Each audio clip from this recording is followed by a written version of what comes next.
Buenas noches, muchas gracias por la presentación y agradecido también por la invitación y la oportunidad para participar en este diplomado virtual, ¿no? Se me ha encomendado pues hablar un poco del marco general de la SUNAFIL y seguramente también del sistema de inspección del trabajo, ¿no? Que ya veremos más adelante, no solamente le compete a SUNAFIL, sino también a otras entidades involucradas, ¿no? Entiendo que es hay un colectivo de personas que no solamente son abogados, sino seguramente también de otras profesiones. Seguramente hablaremos en términos jurídicos más de una vez, por lo que sí sugiero darle una lectura a a las normas que seguramente vamos a revisar para poder entender pues mucho mejor y mucho más a cabalidad todos estos temas, ¿no? En particular porque el derecho del trabajo y la inspección también tiene una complejidad mayor justamente por tener una normativa muy profusa, ¿no? En realidad vamos a ver que hay una gran cantidad de normas y eso hace que sea muy complicado entender a toda su cabalidad, ¿no? Luego, otra cuestión importante es que para aquellos que quizás sean abogados y tengan un mayor manejo de la normativa, es que cuando hablamos de inspección del trabajo, si bien es cierto, lo que se va a verificar son el cumplimiento de normativa sociolaboral. En la inspección del trabajo en particular vamos a ver mucha normativa propia del derecho administrativo, ¿no? Y en particular del derecho administrativo sancionador.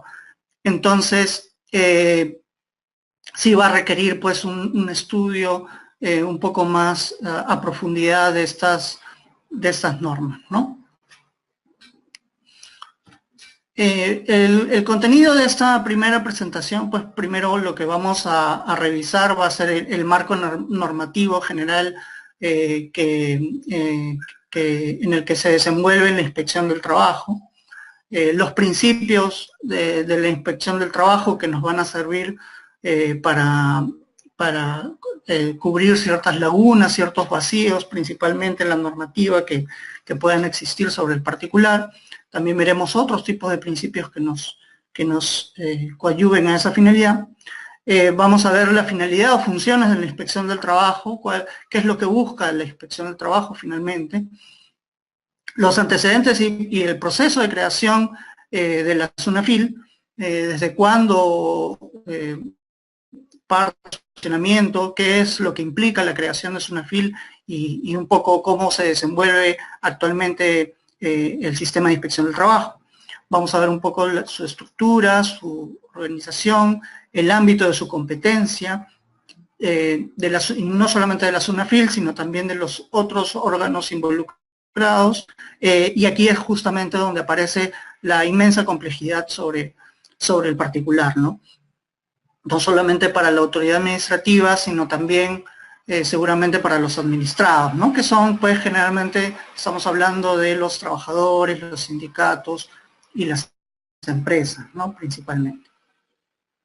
Luego también veremos quiénes son los facultados para solicitar una inspección,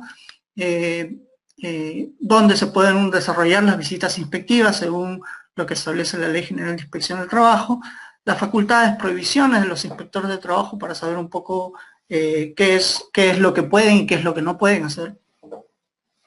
Y finalmente, para cerrar este primer módulo, los retos y perspectivas de la SUNAFIL, ¿no? Posteriormente, en el segundo módulo, me parece ya veremos algunos detalles sobre en qué consiste el procedimiento inspectivo, detalles de cómo se lleva a cabo una inspección. Así que me imagino que si hay dudas sobre el particular, pues lo podremos tocar en el módulo siguiente, ¿no? La idea de este primer módulo es ver el marco general, para luego ser un poco más específicos el día de mañana. Bien, el marco general la inspección del trabajo, a diferencia de otros sistemas funcionales de la administración pública y del Estado, tiene un origen particular, que es el convenio 81 de la OIT. Es decir, mucha de la normativa, muchas de las obligaciones a las que se sujeta el Estado y la administración pública en relación al sistema del trabajo, al sistema de inspección del trabajo, y que se encuentran reguladas en la Ley General de Inspección del Trabajo, tienen su fuente en el convenio 81 de la OIT, ¿no? Entonces, veremos que no solamente tiene una base legal, una base de normativa interna, sino también internacional. Fuera del convenio 81, pues tenemos la ley 28806, ¿no? Que es la Ley General de Inspección del Trabajo y es la que va a regular este sistema, ¿no? Va a crear el sistema de inspección del trabajo y regula los principios, su estructura orgánica, cómo se organiza, el régimen de la carrera del inspector del trabajo, entre otras cuestiones relativas al procedimiento sancionador de la inspección, ¿no? Luego, como otra norma importante que define y que regula también las competencias de la inspección es justamente la ley que crea la SUNAFIL, ¿no? Esta ley no solamente le otorga la calidad de ente rector a la SUNAFIL, sino que también regula de un modo distinto las competencias en la inspección del trabajo a como era anteriormente, ¿no? Eso lo veremos con mayor detalle más adelante. Otra norma importante que definitivamente va a ser de común uso en la inspección del trabajo es la ley 27444, ¿no? La ley de procedimiento administrativo general, que ya a partir de la modificación del decreto legislativo 1272 del año pasado, esta norma ya no solamente adopta un carácter supletorio, sino que además establece una especie de piso mínimo respecto del cual la inspección del trabajo ahora, ya como un ordenamiento especial, va a tener que adecuarse. Y eso es lo que ha hecho en estos últimos meses, ¿no? Sobre todo el año pasado han habido una serie de modificaciones que han intentado adecuarse a esta nueva dinámica, digamos, de la regulación administrativa, ¿no? Por eso les decía en un inicio, la inspección del trabajo, si bien es cierto, regula los derechos laborales, el cumplimiento de la normativa laboral, va a tener mucha incidencia el ordenamiento del derecho administrativo, ¿no? Luego está el reglamento de la Ley General de Inspección del Trabajo, que, digamos, una de las cosas más importantes que regula este reglamento es el régimen de infracciones, ¿no? Aquí vamos a encontrar cada uno de los tipos legales que son pasibles de ser sancionados por la inspección del trabajo, ¿no? Recientemente, en el año 2017, se reguló el reglamento del sistema de inspección, que, bueno, esto ya tiene un alcance más administrativo sobre la gestión, que digamos no incide mucho en los administrados, en las empresas, en los trabajadores. El reglamento del Tribunal de Fiscalización Laboral, que como veremos más adelante, es un ente que se crea a partir de la creación de SUNAFIL, pero que a la fecha aún no ejerce funciones, no se ha instalado. Pero de eso hablaremos un poco más adelante. Y finalmente este reglamento de la carrera de inspector del trabajo, ¿no? Que regula en qué consiste esta carrera especial de trabajo en el sector público, ¿no? No es motivo de este diplomado ahondar en estas normas más ya de carácter organizativo de la administración pública, pero sí es importante tenerlo en cuenta como parte del marco normativo de la inspección del trabajo. Como les mencionaba, pues han habido algunas modificaciones recientes, sobre todo el año pasado. Por un lado, podemos hallar que ha habido una tendencia Bueno, en primer lugar, hablar del decreto legislativo 1272, ¿no? Que modifica la ley 27444. Este decreto legislativo tiene muchas particularidades, ¿no? De las que podemos hablar un poco. En primer lugar, como les decía, pasa de ser un decreto legislativo, mejor dicho, la ley de procedimiento administrativo general pasa, gracias a ese decreto legislativo, de ser carácter supletorio a ser de carácter de piso mínimo. Entonces, nos puede servir de mucho la lectura de esta ley, puesto que la inspección del trabajo tiene que adecuarse a su cumplimiento. Por otro lado, los otros decretos supremos que han venido modificando el reglamento de inspección del trabajo, básicamente se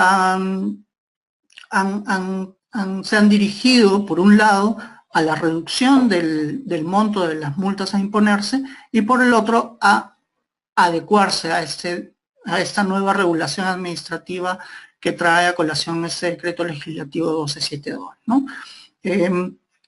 Esto a manera de repaso histórico de las normas, ¿no? Poco a poco, a lo largo del diplomado, se podrán ver en qué consisten ya en la práctica todas estas modificaciones, ¿no?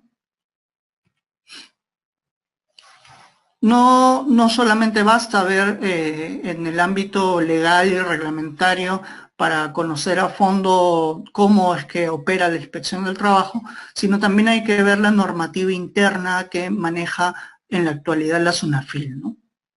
Yo he puesto aquí algunas de las principales directivas de la SUNAFIL, pero por supuesto hay algunas otras más que de repente no tienen mayor incidencia, pero valga precisar que existen algunas otras más, ¿no?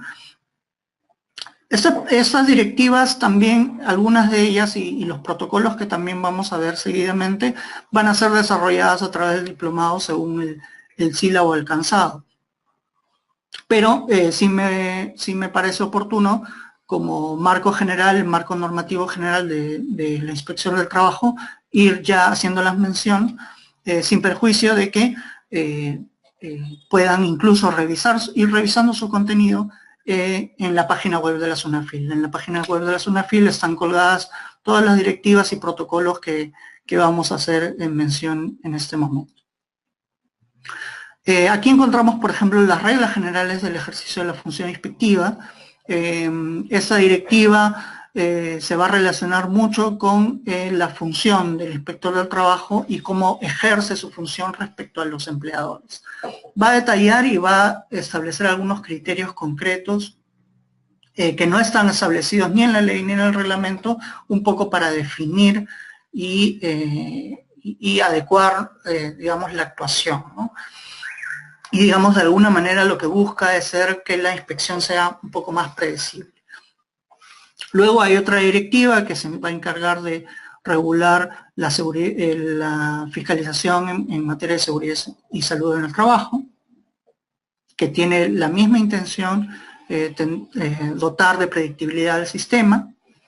Luego ya en el 2017 la directiva que regula el procedimiento sancionador, que como les decía, a partir de la modificación del decreto legislativo 1272, es que la inspección del trabajo se ve obligada a adecuarse a ese esquema, ¿no? Entonces, por un lado están las modificaciones reglamentarias y por este lado está la modificación interna a través de esta directiva, en la que va a establecer algunos plazos, algunas condiciones en relación al procedimiento sancionador, ¿no? Esto también seguramente va a ser de un estudio mucho más profundo cuando se vea el módulo relacionado al procedimiento sancionador. Luego hay otras dos directivas también bastante interesantes que van a ser tocadas con posterioridad, que son el Servicio de Atención de Denuncias Laborales, que básicamente establece o regula cómo es que va a tramitar SUNAFIL y en general el sistema de inspección del trabajo la atención de una denuncia, y lo que va a establecer es un mecanismo novedoso que se llama el módulo de cumplimiento, que también lo vamos a ver el día de mañana un poco. En qué consiste básicamente es en establecer un trámite previo a la inspección respecto a obligaciones laborales muy precisas, y de tal modo de que se le dé una oportunidad al empleador de que mediante la subsanación de una determinada, o mediante la acreditación del cumplimiento de una determinada obligación, inhiba, digamos, que la inspección comience con su actuación de fiscalización, ¿no? Y luego la directiva que regula la constancia del cese. Eso también lo veremos después. Se trata de un procedimiento especial relacionado con la solicitud de un trabajador que pueda hacer en virtud de la negativa injustificada del empleador de otorgarle la constancia de cese, que es la que requiere para retirar el depósito que debe realizar el empleador por ese concepto, ¿no?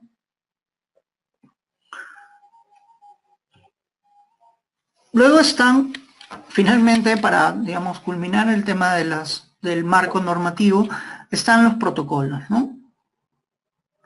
Sobre todo el año pasado ha sido materia de la emisión de diversos protocolos que tienen por finalidad principalmente establecer pautas y lineamientos para el inspector del trabajo para que ejerza una fiscalización especializada en determinados rubros.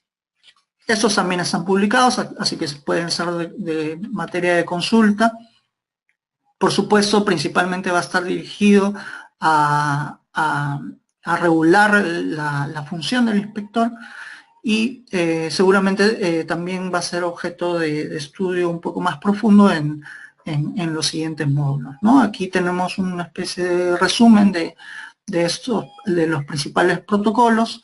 Tenemos un protocolo para regular, para establecer pautas para la fiscalización en trabajo forzoso, trabajo infantil, el caso de los trabajadores del hogar, contratos sujetos a modalidad, sobre la cuota de trabajadores en discapacidad. También hay un protocolo de cómo verificar el cumplimiento de esta cuota, los protocolos de seguridad y salud en el trabajo, tanto en el subsector industrial, de minería, electricidad y construcción. Y finalmente también podemos ver un protocolo de formalización, ¿no? Me da la impresión que a partir de este gobierno se ha querido dar un reimpulso a dotar de mayor formalización en el ámbito laboral, ¿no? Y pues UNAFIL también ha ido en ese camino y ha emitido un protocolo de formalización, es decir, de cómo se van a llevar a cabo las actuaciones inspectivas para lograr la formalización. Seguramente más focalizada a aquellos trabajadores pues que, estando con el derecho de estar en planilla, pues no lo están, ¿no? Están bajo otro tipo de modalidades contractuales civiles probablemente no adecuadas, ¿no? Aquí está el listado de los protocolos que he hecho mención hace un momento, con su numeración para que posteriormente ustedes lo puedan buscar y ubicar en la página web de la SUNAFIL. Bien, como segundo tema, vamos a hablar un poco de lo que son los principios del sistema de inspección del trabajo. Una de las primeras regulaciones que hace la Ley General de Inspección es regular los principios, ¿no? Establece un listado de principios que son estos 14 que se ven en la diapositiva y los define, ¿no? Como principios rectores del sistema. Lo cual, digamos, amerita hablar un poco de qué son los principios y para qué sirven.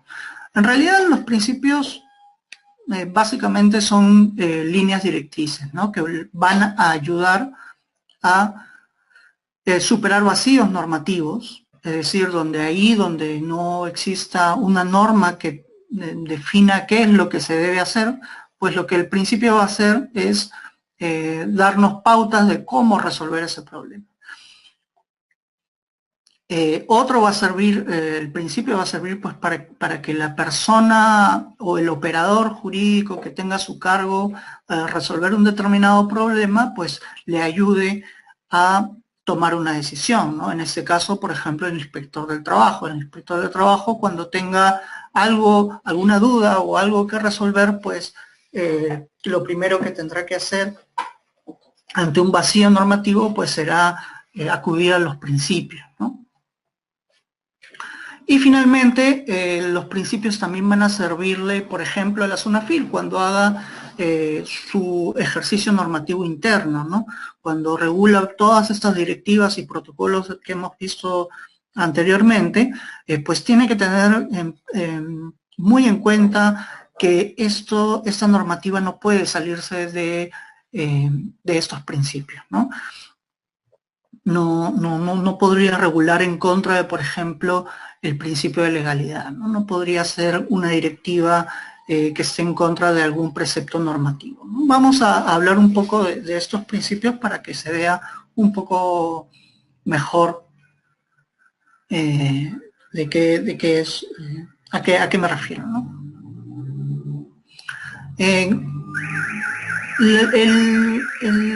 El artículo 2 de la Ley General de Inspección de Trabajo establece estos 14 principios y los define ahí. Por supuesto, el primero de ellos, y como lo vamos a ver en muchos, como lo podríamos ver en muchas normas de carácter administrativo, el primero de ellos siempre va a estar el principio de legalidad, ¿no? El principio de legalidad no es otra cosa que el mandato a la autoridad de sujetarse a la Constitución y a las leyes, ¿no? Ninguna autoridad administrativa, ninguna autoridad en realidad en general podría hacer algo en contra de lo que dice la ley. La ley en un entendimiento general, ¿no? La Constitución, la ley, los reglamentos. Entonces, tanto la autoridad inspectiva como cualquier otra autoridad deberá siempre observar lo que ordenan las normas, ¿no? Las normas de carácter imperativo. Luego está el principio de primacía de la realidad, que quienes pues vean el tema laboral probablemente estén familiarizados con ese principio. Y valga decir pues que este principio por primera vez aparece en una norma justamente en la Ley General de Inspección de Trabajo en el Perú, ¿no? Antes me parece que no estaba recogido sustantivamente, aunque eso no quita que el principio haya podido ser utilizado por los jueces, por supuesto. ¿Y qué quiere decir este principio? Pues este principio lo que ordena es que se deba dar preferencia a los hechos que suceden en la realidad por encima de lo que describan los documentos o meras formalidades, ¿no? Entonces el inspector del trabajo, en observancia de este principio, tranquilamente puede ir donde una empresa y si verifica que un trabajador no está en planillas o si verifica que tiene un contrato de locación de servicios cuando en realidad es un contrato de trabajo porque es un trabajador subordinado a un jefe o a la empresa, o etcétera, pues en aplicación de este principio puede decir esta persona en realidad es un trabajador y requerir, por supuesto, que se le registre en planillas como tal, ¿no? Eso es importante puntualizarlo porque he visto muchas veces que muchas empresas lo que hacen es impugnar el reconocimiento que un inspector de trabajo puede hacer respecto de derechos de un trabajador, ¿no? Y no es así, ¿no? Porque precisamente lo que hace la Ley General de Inspección es recoger ese principio para de alguna manera legitimar al inspector del trabajo para que pueda, a través de él, reconocer ciertos derechos de los trabajadores porque así lo deduce de lo que acontece en la realidad. Luego van a haber otros principios que por su propio nombre es sencillo saber de qué se trata. Por ejemplo, el de imparcialidad. Es evidente que cuando un inspector de trabajo acuda, por ejemplo, ante la denuncia de un trabajador, acuda a la empresa, pues deba actuar de forma imparcial, ¿no? No sin darle mayor cabida que le merece a la denuncia o al trabajador, ni tampoco estar del lado de la empresa, ¿no? Debe pues simplemente dedicarse a verificar con objetividad aquello que se le solicita, ¿no? Y de la manera más eficaz posible, de tal modo que pueda determinar si existe un incumplimiento o no. La equidad también va por ese lado. Por supuesto, el trabajador debe, el inspector de trabajo debe tratar de igual modo a ambas partes, ¿no? Tanto a los trabajadores, sindicatos, como a los empleadores. La autonomía técnica y funcional, que no obstante los inspectores del trabajo puedan tener una autonomía en relación a cualquier decisión que pueda tomar el gobierno de turno, pues puede decidir por sí mismo la determinación de cumplimientos o no de una materia específica, ¿no? Jerarquía, que no obstante ser autónomo, eso no quiere decir que no esté sujeto a las directrices de sus superiores. Eficacia es un principio que evidentemente se busca en la administración pública en general, de modo tal que se hagan las actuaciones, digamos, de la manera más eficaz posible. La unidad y función de función y de actuación, que básicamente lo que prescribe este principio es que la actuación se puede hacer en grupo. La actuación que se realiza en grupos de trabajo, en equipos de inspectores, pues pueda ser realizada por uno de ellos o por varios. Finalmente es una actuación que se realiza en unidad del grupo. El principio de confidencialidad, ese es un principio muy importante porque más que un principio es un deber que se le aplica a la inspección del trabajo y deviene directamente de la regulación del convenio 81 de la OIT. ¿Qué quiere decir el principio de confidencialidad? Pues básicamente que toda denuncia que presente un trabajador debe guardar reserva la autoridad administrativa de trabajo, ¿no? La autoridad administrativa, en este caso la SUNEFIL o los gobiernos regionales del Ministerio de Trabajo, pues cuando reciben una denuncia están impedidos en principio de revelar los datos de quien la realiza, ¿no? ¿Y eso con qué finalidad? Pues con la finalidad de que el empleador no vaya a tomar algún tipo de represalia respecto del trabajador denunciante, ¿no? Si es que un trabajador, por ejemplo, no está en planillas, o es un trabajador que pues, un adolescente que está realizando trabajo infantil, pues imaginemos que plantee una denuncia y el inspector le comunique la identidad de esta persona denunciante al empleador que está siendo fiscalizado, pues evidentemente una vez que se retira el inspector puede tomar algún tipo de represalia, ¿no? Luego, lealtad a la Constitución, que es un derivado del principio de legalidad. Es evidente que hay que tener respeto a lo que establece la Constitución. Probidad, que también es como cualquier otro servidor público. El sigilo profesional, que es la contracara del principio de confidencialidad. Este también es un principio muy importante porque este involucra a las empresas. Los inspectores, al momento de hacer una fiscalización, tienen acceso a mucha información que la empresa puede tener, que puede ser de carácter reservado para la empresa. La empresa no quiere necesariamente que cierta información sea divulgada por X razones, ¿no? Entonces, lo que hace este principio de sigilo profesional es, de alguna manera, obligar al inspector a no revelar esa información. Honestidad, porque evidentemente el inspector del trabajo va a tener que actuar bajo este mandato moral incluso. Y finalmente el principio de celeridad, ¿no? Este principio, pues, sí es de utilización frecuente a lo largo del procedimiento inspectivo y sancionador, porque va a cubrir ciertos vacíos y va a hacer que cada uno de los actos pueda ser realizado de la forma más célere posible, ¿no?